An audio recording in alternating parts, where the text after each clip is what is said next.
the memorial and the funeral service of my mother's life. We will have the family tributes first, and then the organizational tributes, and then the thanks. So I'm calling on my brother Roger to do the first tribute.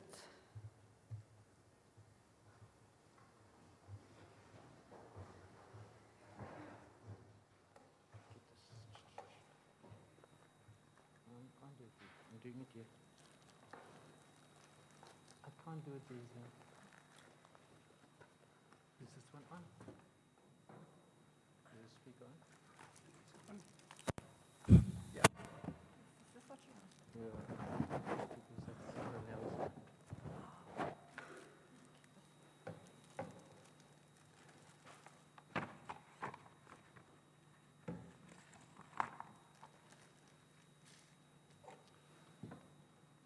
Good afternoon, everybody. My mom had always frowned on close friends or family members delivering tributes. I had done it 3 weeks ago at the passing of a very close friend, Ralph. And yeah, I'm doing it again. She's probably frowning right now. One can never really know a person, even if it's your own mom. I've heard some stories in the last few days which I'd never known. How does one tell such a story? It has always struck me that at times like these, when we say farewell, it's so odd that a life can be compressed into a few lines. And even more so now, today. A short, very short time to describe the full, well-lived life. It's composition, a tapestry of memories. But one can be comforted by these memories, for this is how our loved ones live on. My mom was the fourth child in a family of 7 siblings. Maiden surname, Rasmus. 6 girls, 1 boy. They grew up in Maitland, Jansen's Road. There was a wooden plaque on the wall of the front porch, Freude, which means joy, peace, or harmony. That's a memory. Our maternal grandparents' place. One by one, they passed away. The siblings and most of their partners. Uncle Andy Talliard died on the 17th of August in Penland Estate, here in South Africa. Mom was the last one standing, only for a short while. 2 weeks later, she left us too. Auntie Beryl Rasmus in Canada is the last one of that generation. My mom, Hazel, as she was known to many met a life partner, James Gelant, when she started teaching at Norwood Central in Elsies River, where he was a colleague. After a short period of dating, they married and rented a home in Vasco from another colleague, Mr. Maitland, late 50s. You should remember the times, Group Areas Act. Let's just wait. It's okay, it's okay, it's okay. You should remember the times, Group Areas Act. The apartheid era law circumscribed where one could live. And so shortly afterwards, we moved to 6th Avenue, Kensington. The man from whom they rented, Mr. De Wet, another colleague, was a puppeteer. He crafted his own puppets and would put on shows for children at various events. It was a delight to see him turn paper mache into characters which would people his shows. Our parents were fortunate in that they could put a down payment on a home in Kraaifontein. Group Areas Act meant that the previous owner, Mr. Snakehans, had to move. I can still recall the day he had to move out, tears rolling down his cheeks as he left his home. Bad times, sad times. Our family, my mom, dad, Zine, and I, moved into our new home in Kraaifontein in September 1963, 58 years ago. Jimmy, named after our father, would only be born into our world 8 years later. It's there at Seven Oaks, 285 Old Parr Road, that most of the memories started accumulating. Kraaifontein was a rural area then. No electricity, no piped water into the house, although there were taps outside, no telephone either. A small holding, fruit trees, a vineyard, a well, chickens, ducks, turkeys, pigs, dogs, and a goat. Gravel and sandy roads, vast fields of daisies. Remember September, Port Jackson trees, a coal stove, candles, and lamps. Can you imagine it? Mom worked at the housing department, Cape Town municipality then. Her area was Netreg and Bonteheuwel. No car yet. Bus and train were the only means of transport. Probably at the ages of 4 and 5 respectively, Zine and I became members of Bonteheuwel Library, and that was our formal introduction to the world of books. Prior to that, we'd look forward to the weekend. One was usually held in September, and they've missed two. COVID-19 brought that activity to a sudden halt. My mom believed in humanity, in equality. She was incisive in her speech. One had to mind one's P's and Q's, and once the magnifying glass came along, it was doubly so. A mother she was, not only to us, but to many. She protected and defended her brood. Violated human rights were dealt with harshly. Absa Brackenfell and Absa Kraaifontein knew my mom. The local clinic too, the city of Cape Town as well. They faced her wrath on behalf of organizations she had represented. Mom loved dogs, and they reciprocated. Fiercely protective of her. Dogs were always around and underfoot. A special bond there. Mom at one time took over the feeding of our dogs, Gail and mine. At a particular time, actually so about 4:30, our two pavement specials would get up, shake a leg, and stroll off. Supper time. Our last dog was a boerboel. Mom was treated gently whenever she was around. Then, just about 5 months ago, my mom adopted a 5-year-old boerboel cross, Abel, only speaks Afrikaans. According to Jimmy, Abel sleeps inside, a boisterous, playful giant. My mom would literally feed him from her hands. Aish. Dad had a bosom buddy, a friend, Alexander Bush, who had spent time from where my dad comes from originally, Oudtshoorn. He had got post there from Cape Town to Oudtshoorn teaching, and there he met James Gelant. This started a lifelong friendship. And of course, their respective partners, Christine and Hazel, became friends too. They shared similar interests, ballroom dancing, music, and education. The two families started, in a sense, together. Their children grew up together. Auntie Christine sadly passed away at 3:30 on the 2nd of September. Mom joined her 5 hours later. Mom had many friendships, and they endured. The Wickham, Straydon, Bali, Rasmus, Erasmus, and Goliath families, to mention just a few, and their children, our cousins. Some of our friends became her friends and comrades too. A few are here today. Thank you. Although she had effectively retired from the department, she continued teaching. She assisted people in many different respects. Many of them have attributed their success, however they perceived it, to Mom's influence. Adult basic education. For a time, Mom was involved there too. At Goodwood Prison, the youth centers in Wellington and Forde. Sevenoaks.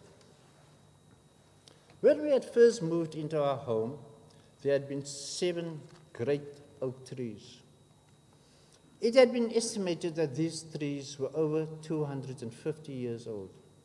At one time, the large oak in the center had been nominated for a champion tree. These oaks fall under the control of the Heritage Foundation. One cannot just cut off branches. Permission must be sought. Mom and Dad nurtured them. But as time went by, some of them did die and went the way nature intended. The central oak, the largest one, has started giving up too. In the first lockdown last year, the trees started splitting. A large branch came down. Jimmy and I used old railway sleepers to serve as support to build a structure, to serve as support to prevent further damage. It was only after the country went down a level that the tree could be treated. Similarly, our oak, the one our lives revolved around, has also fallen. But she, our mom, has nurtured branches which will carry on and grow from strength to strength. We, Roger and Gail, Zena and Lionel, Jimmy, and granddaughter Liza, thank you and saying farewell. I'm not quite sure.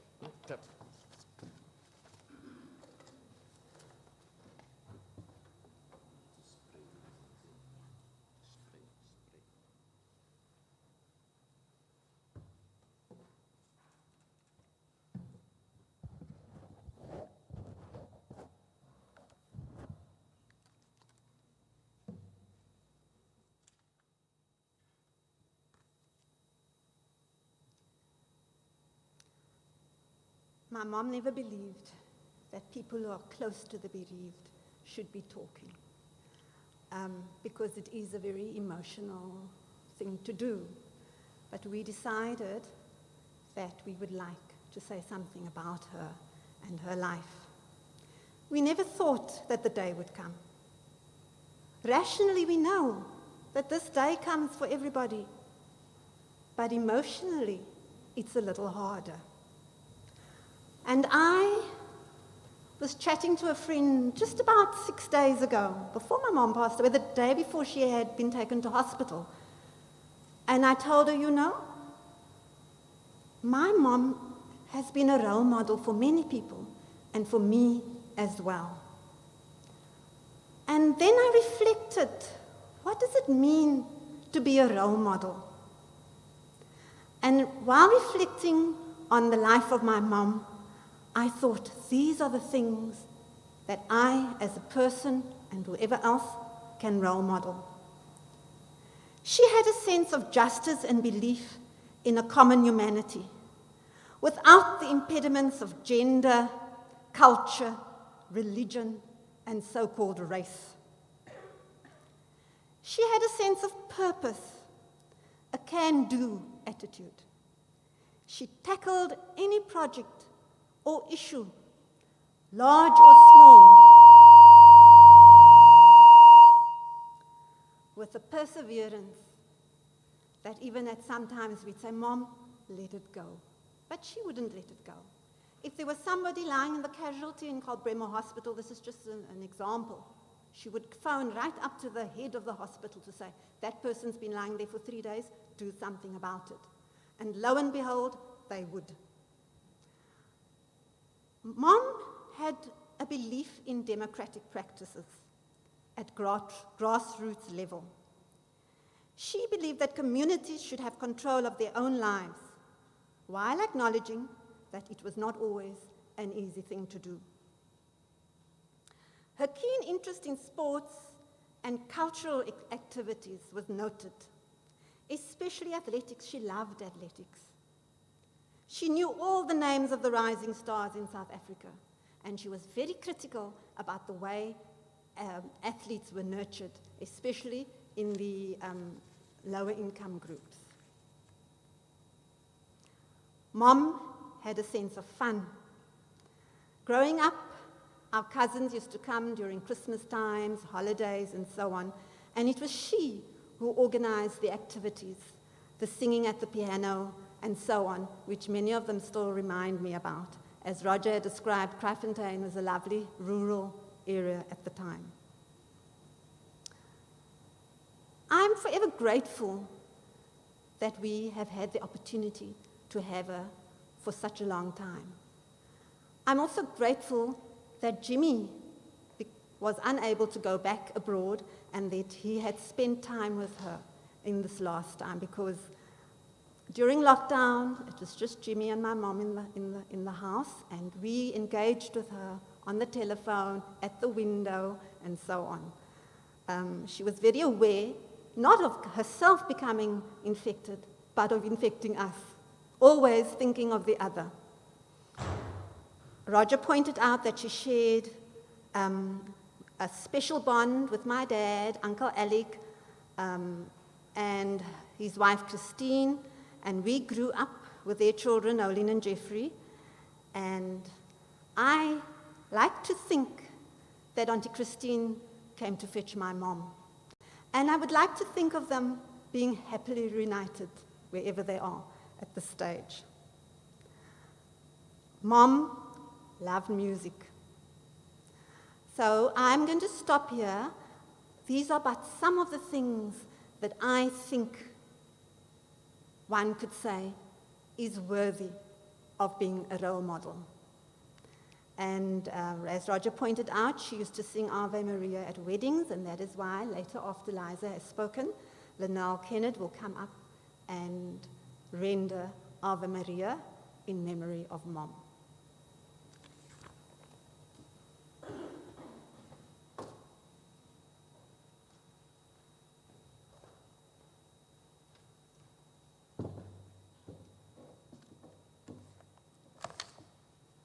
I also got the oak tree reference.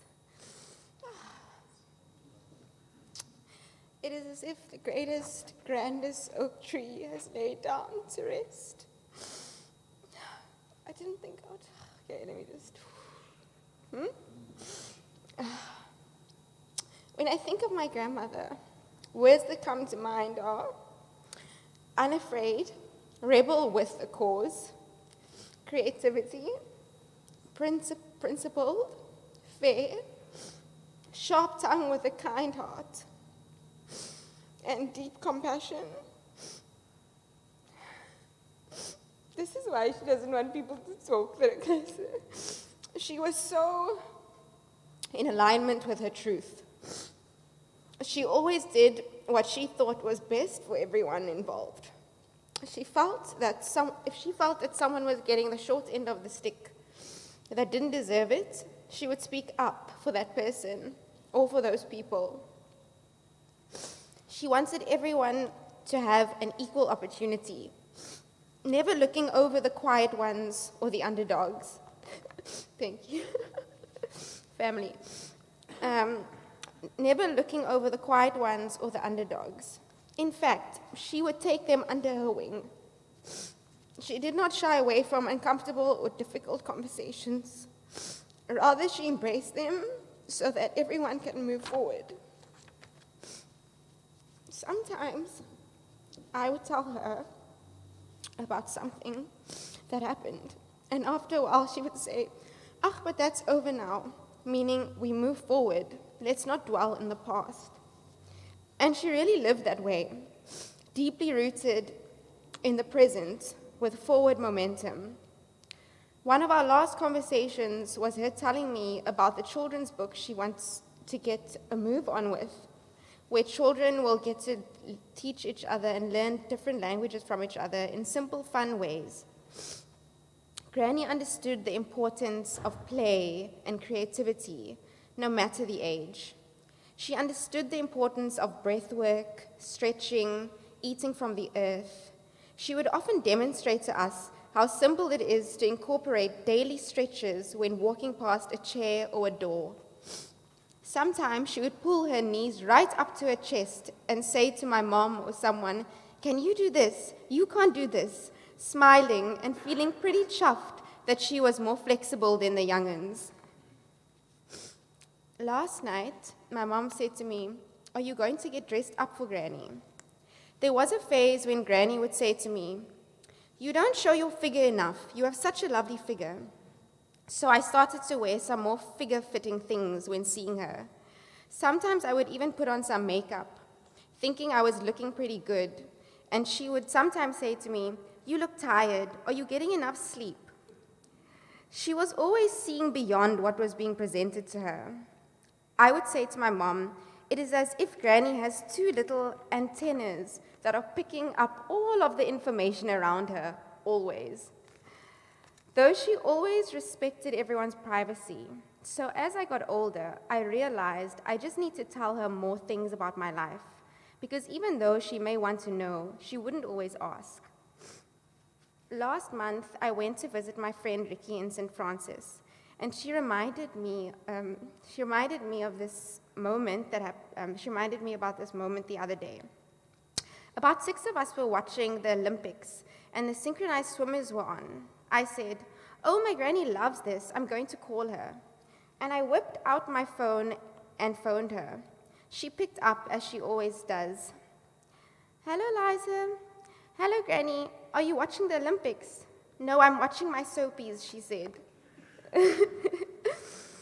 Ricky said everyone in the room thought it was very sweet how I could just call my grandmother at the drop of a hat and have an effortless conversation as if we were old friends. And I did this consciously because I knew that one day this day would come. And so I would call, send texts, emails. I would share my life with her, especially the joyful parts. When I found myself in a good mood, I would think, now is a good time to call Granny, so that I could share my joy with her.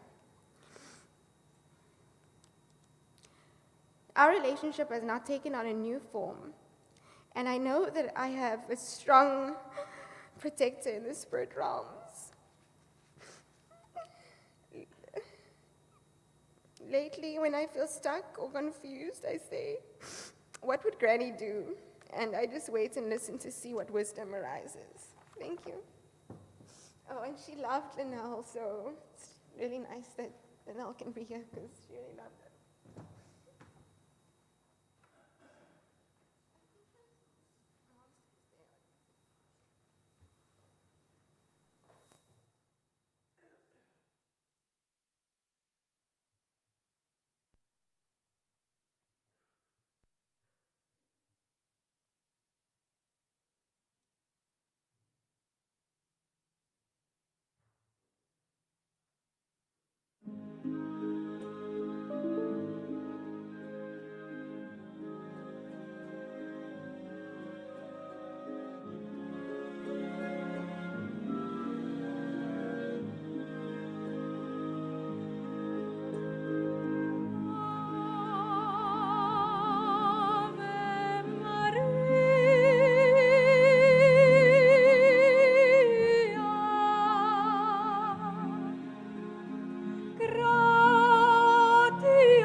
Afternoon, everybody.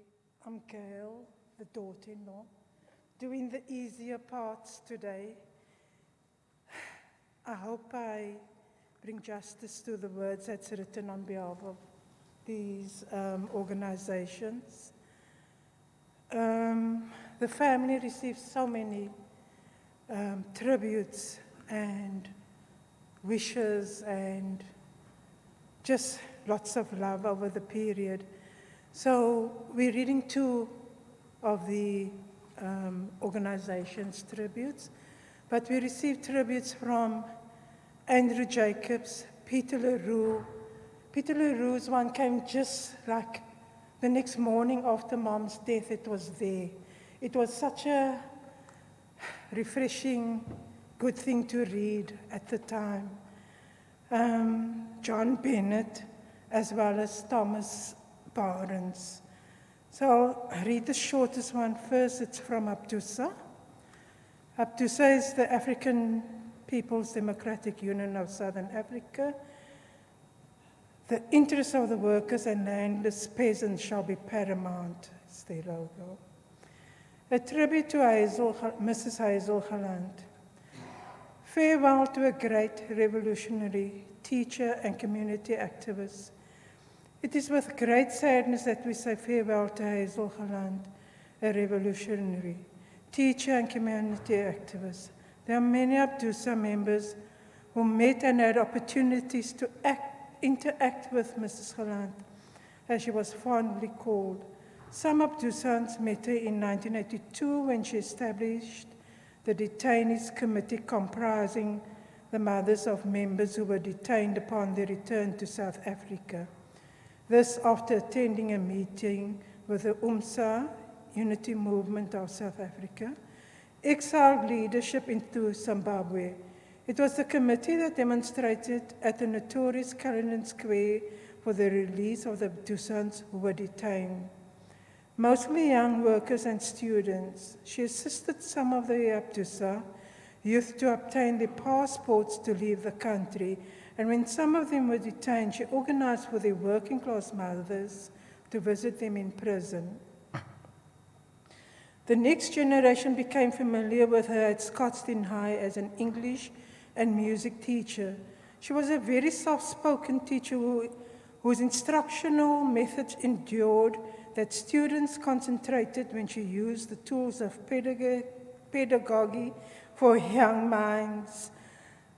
As is commonly known, most schools were not equipped with musical instruments, but she enabled the students to understand music as a tool to enhance the importance of communication, education, arts, culture, and progression of society at large. The generation of 1985 knew her intimately when she became involved in the establishment of the Inter-Schools Coordinating Committee. That started with the SRCs of Scotstoun and Harold Cressy High Schools. Later, other high schools as well as Hubert Education College, UWC, UCT students joined the student and broader social revolt. Her strong stance against gutter education earned her the wrath of the so-called Colored Education Department, the forerunner of the WCED in repressive policies and non-education. This led to her removal from Scotstoun High School to Park Dean Primary School. As a result, the SRC of Scotstoun High School was left with no other option, together with the ICC, to go on the 1985 student class boycott. The school's boycott was later captured and misguided with the slogan, "No education before liberation," by the collaborative forces of the ANC in the guise of the UDF. In the early 1990s, Mrs. Gelant hosted a meeting of local youth activists attracted to the politics of Abdusa for an afternoon of enlightening and unforgettable conversations with an UMSA stalwart, Jane Gould Tabata. This was indeed a brilliant example of how two great educators, revolutionary politics, Gould Tabata and Hazel Gelant helped radicals to situate the political crisis at that time in meaningful historical perspective. After her retirement, some of Dusans worked with Hazel Gelant in the community, especially in informal settlements, as attempts were made to set up a Kraaifontein radio station. Although the community radio initiative was unsuccessful, a sense of community activism was developed. This can be seen in the different WhatsApp platforms of the different areas within Kraaifontein. Most of those on these platforms came via Mrs. Gelant's classroom doors. Go well, Mrs. Gelant. You lived your life to the fullest, and you lived according to the ethos of the UMSA, Unity Movement of South Africa. The next tribute is from the New Unity Movement. Tribute to Comrade Hazel Gelant. With the passing away of Mrs. Hazel Gelant, the quest for a truly non-racial South Africa, free from oppression and exploitation, has lost a foremost proponent and fighter. We are saddened by her loss and offer our sincerest condolences to the family.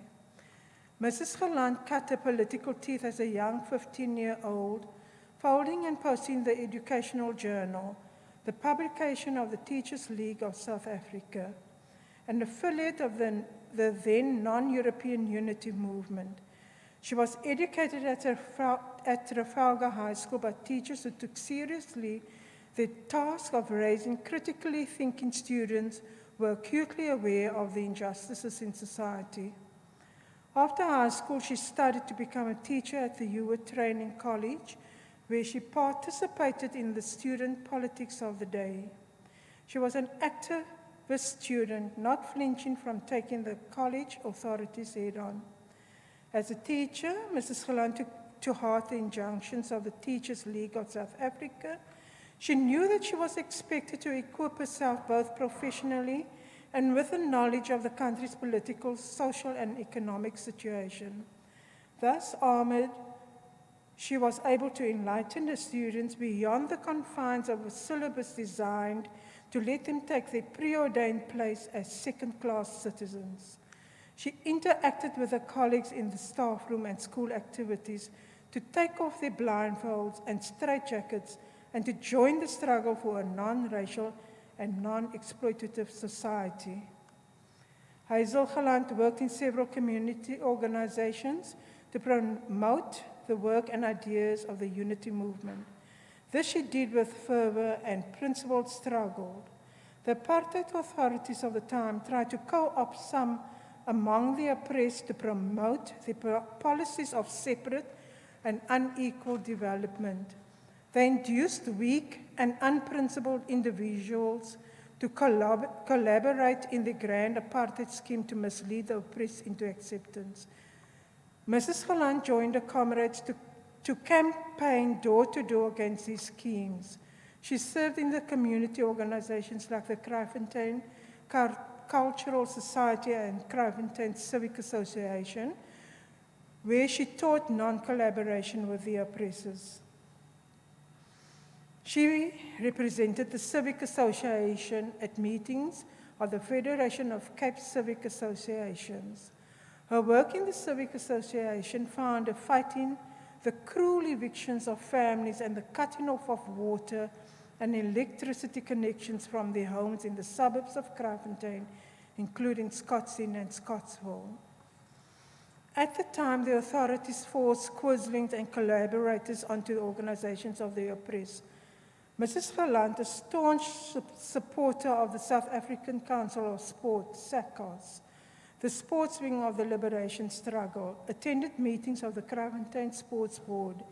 Here she was instrumental in getting rid of all the management committee members and government collaborators on the board. Mrs. Hazel Gelant stood firmly for the underdog, the oppressed and the exploited.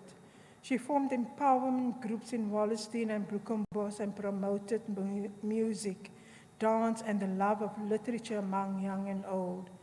She remained active in the community into her senior years and at the time of her passing away, she was still active in the Crafton Activa Senior Club, of which she was a founding member.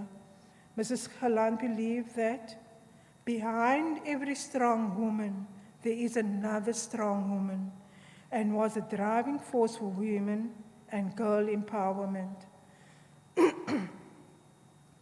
Mrs. Gelant's endeavors in promoting the struggle against injustice, inequality, oppression, and exploitation brought upon her the wrath of the apartheid authorities. She was seen as a threat to attempts of the education department to brainwash the students at the school. In order to physically remove her from the Crafton learners and community that she so dearly loved, the apartheid education department attempted to transfer her to a primary school in Belhar. When she refused to be transferred out of the community, they transferred her from her post at the Scotstoun Senior Secondary School to a primary school nearby. This cowardly step did nothing to deter her from prosecuting the struggle as she saw fit. It, instead, led to one of the biggest displays of solidarity against the education department in support of Mrs. Gelant, when thousands of pupils started a boycott in her defense. The boycott action coincided with other provincial and national revolts over the following months and is often regarded as the last nail in the apartheid coffin. Truly a remarkable fighter, Mrs. Hazel Gelant, she lived her revolutionary duty till the end. Mickey Titus, Secretary. Thank you.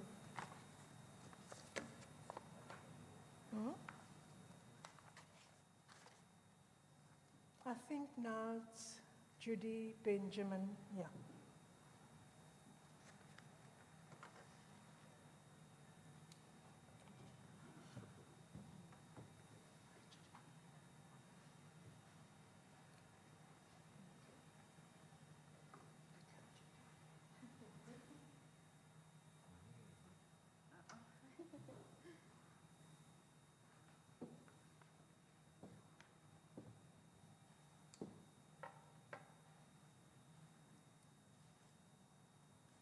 Goeiemiddag almal. Eerstens wil ek die kinders van Auntie Hazel verskriklik baie dankie sê weer eens vir 'n voorreg om iets te sê namens hulle ma, ook my ma.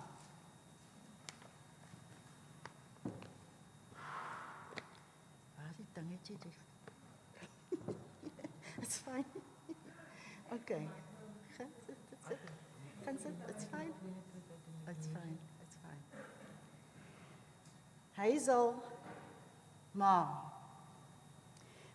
These past 2 weeks was a time of roller coaster for me, for us, Kraaifontein Active Senior Club. My soul becomes so very sad and tired. I push myself to face each cast member with a smile and hide my tears for bedtime.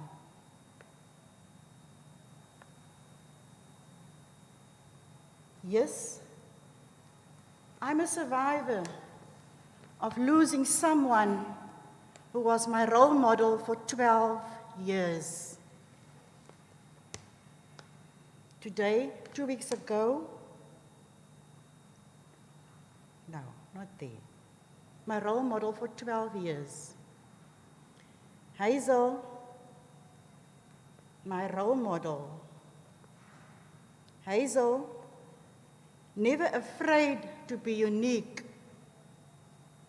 Hazel, someone who demonstrates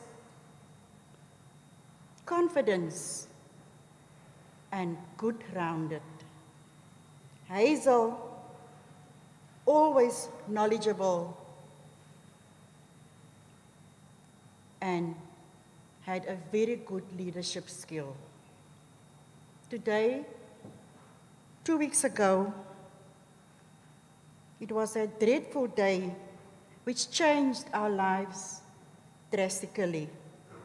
Me, Ma, you called me to say that you've been admitted to hospital. But you are okay. How was I supposed to know that she said goodbye? Yo. The next day, I received a call. Ma is gone. Your mission was completed. Never to come back again or even saying goodbye. Such a sudden death, and it truly is. Sudden death stuns your soul with crushing surprise, not only grieving the unexpected loss, the unexpected death, but confused at losing someone like Hazel, larger than life. I grieve the loss of losing someone. I grieve the loss of losing a mother, a friend, and at the club, she was the breath beneath our wings. Our lives will change drastically, but her memories we hold dear. For her children, she's been the mother. For the children, she's been the mother in their lives, as well as the anchor through the calm and the storm. On behalf of the entire Kraaifontein Active Senior Club, we salute you, Ma. We salute you, Hazel. P.S. It's only by the grace of God that I can say, yes, I am a survivor of losing a loved one. Someone, despite of aging, always had a zest for living. Rest in peace, Ma. Rest in peace, Hazel, forever in our hearts. Peace. As die trompet uit die hemel weer klink en is tyd vir my om te gaan, sal my oë wat vandag nog skitter blink, weer skitter as ek Hazel weer ontmoet. Kom ons doen so 'n klein gebed. Wonderlike Here Jesus, dis in hierdie middaguur, Here, wat ons as mens naak voor U kom staan. Here, dis 'n dag wat ons almal weet vir ons voorlê. Maar dis 'n dag wat ons nooit aangewoon kan word nie. Here, eers in die Bybel beskryf dit dat die dood het 'n angel, Here, en die angel het vir ons so seer kom maak, Here. Die wond wat geslaan is op 'n plekkie, Here, waar ek as mens nie 'n lappie kan opsit nie. Here, ek kan nie 'n bietjie salf aan opsmeer op daai wond nie. Ek en haar kinders moet net wag, Here, vir die tyd, sodat U die wond kan kom genees op U eie tyd. Help ons, Here Jesus, om haar legacy voort te lewe. Dankie, Here, vir 'n ma wat sy gewees het vir haar kinders. Dankie, Here, vir dit wat sy in my lewe geplant het. Dankie ook, Here Jesus, dat U genade vir ons onverdiend is en dat ons kan staat maak op U liefde wat nooit 'n einde het nie. En as ons vandag hiervan weggaan, Here, is dit my gebede dat U Hazel se kinders moet toevou onder U liefdeskombers en vir hulle vertroos soos niemand dit kan doen nie. As ek vir U te veel gevra het, Here, wil U my ook dit vergewe in die naam van Jesus met baie danksegging. Amen. Dankie.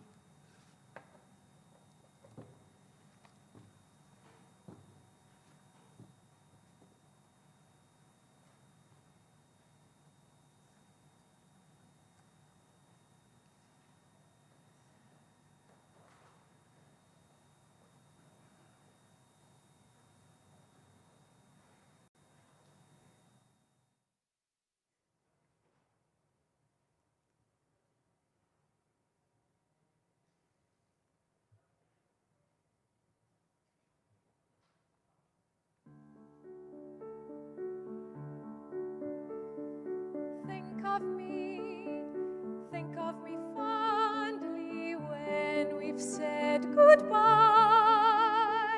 Remember me every so often, promise me you'll try. On that day, that not so distant day, when you are far away and free, if you ever find a moment, spare a thought for me.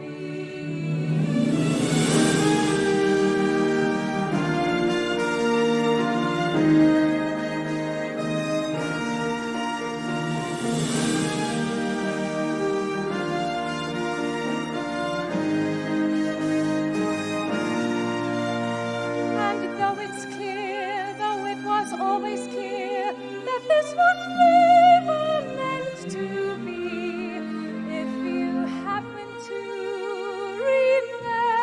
remember, stop and think of me. Think of August when the trees were green. Don't think about the way things might have been. Think of me waking silent and resigned. Imagine me trying too hard to put you from my mind. Think of me, please say you'll think of me, whatever else you choose to do. There will never be a day when I won't think of you.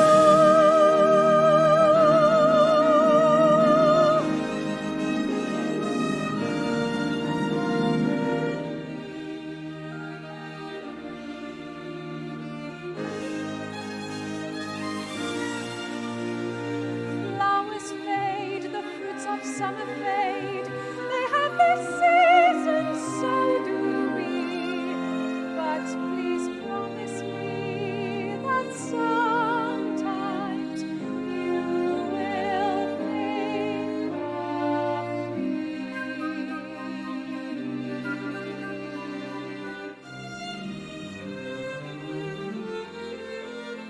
Please promise me that sometimes you will think. Ah, ah, ah, ah, ah, ah, ah,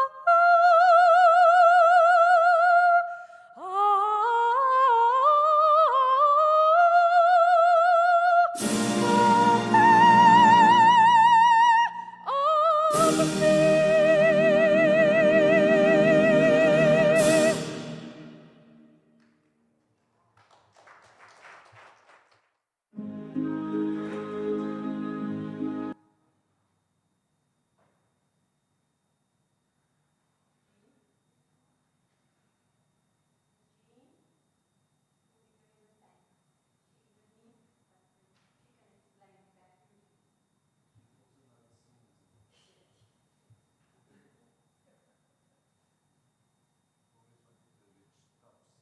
Neither could. Good afternoon, everyone. I am Regine, now Adrianza, cousin to Roger, Zena, and Jimmy, niece to Uncle James and Auntie Hazel. I am doing the thanks on behalf of the family, and I appreciate that they've asked me to do this. The family would like to thank the following people. The members of the Kraaifontein Active Senior Club. The activities of the club were severely curtailed as a result of COVID. Members maintained an ongoing relationship with our mother during this time, mostly through phone calls and messages. They'd also like to thank the staff at the Kraaifontein Day Hospital, Karl Bremer Hospital, Tygerberg Hospital, and the paramedics. They're also thankful that her medication was delivered to her door for the past 1.5 years. They would also like to thank Liesl Arendse. The family will be forever grateful to you for being with our mother and rendering support and solace on the day she passed. Lynelle Kennard, for honoring our mother's memory with your most beautiful voice. Glynis Lowe with the flower arrangements. Hayley Williams for the design and print of the leaflets. SD Audio and Lighting for their streaming services. The undertakers, Aronson Funerals, with a dignified and professional engagement with the family.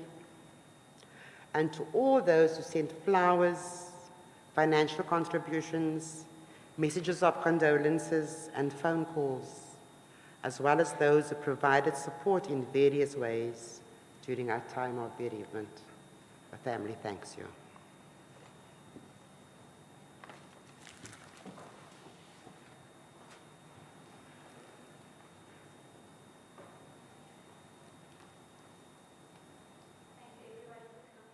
We're very grateful that you could make it here, and this is the end of the service.